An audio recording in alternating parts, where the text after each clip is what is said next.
গাজীপুরের কালিয়াকৈরে গরু চোর সন্দেহে গণপিটুনিতে ৩ জন নিহত হয়েছেন। এ সময় বিক্ষুব্ধ জনতা একটি পিকআপ ভ্যানে আগুন ধরিয়ে দেয়। ভোরে উপজেলার ফুলবাড়িয়া ইউনিয়নের বাঘচালা গ্রামে এ ঘটনা ঘটে। স্থানীয়দের দাবি, উপজেলার বাগমারা এলাকায় পিকআপ ভ্যান নিয়ে গরু চুরি করতে যায় সংঘবদ্ধ চোর। এ সময় এলাকাবাসী বিষয়টি টের পেয়ে তাদের ঘিরে ফেলে। এক পর্যায়ে ধাওয়া খেয়ে বেশ কয়েকজন পালিয়ে গেলেও ৩ জনকে আটক করে গণপিটুনি দেয় এলাকাবাসী। এতে ঘটনাস্থলেই ৩ জন নিহত হন। এ সময় বিক্ষুব্ধ জনতা তাদের আনা পিকআপ ভ্যানটি আগুন দিয়ে পুড়িয়ে দেয়। কালিয়াকৈর থানার ওসি শহীদুল ইসলাম জানান, খবর পেয়ে মরদেহ উদ্ধার করে ময়নাতদন্তের জন্য শহীদ তাজউদ্দিন আহমেদ মেডিকেল কলেজ হাসপাতালে পাঠানো হয়। তাদের পরিচয় শনাক্ত করে পরবর্তী আইনি ব্যবস্থা নেওয়া হবে বলে জানায় পুলিশ। এই বিষয়ে আরও জানাতে গাজীপুর থেকে যুক্ত হয়েছেন আমাদের সহকর্মী আবুল হাসান। আবুল হাসান, যেমনটি আমরা খবরে বলছিলাম যে গরু চোর সন্দেহে গণপিটুনিতে ৩ জন নিহত হয়েছেন, তাদের পরিচয় শনাক্ত কি হয়েছে কিনা আমাদেরকে জানাবেন।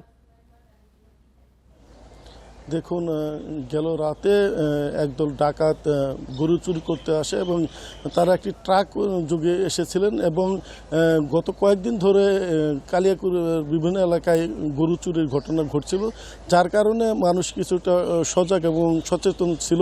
এর ফলে যখনই গরু চোররা আসে তখন বিষয়টি টের পেয়ে স্থানীয় যে লোকজন তারা কিন্তু তাদের ধাওয়া দেয়। এক পর্যায়ে সেখান থেকে ৩ জনকে তারা ধরে ফেলে এবং গণপিটুনি দেয় এবং এই গণপিটুনিতে ৩ জনেই নিহত হয়েছেন এবং এক পর্যায়ে উত্তেজিত জনতা যে ট্রাকটি তারা এসেছিলেন সেই ট্রাক আগুন ধরিয়ে দেয় এবং ঘটনার পরপরই কিন্তু পুলিশ সদস্যরা ঘটনাস্থলে যান এবং মরদেহ উদ্ধার করে শহীদ তাজউদ্দিন আহমেদ মেডিকেল কলেজ হাসপাতালে পাঠান।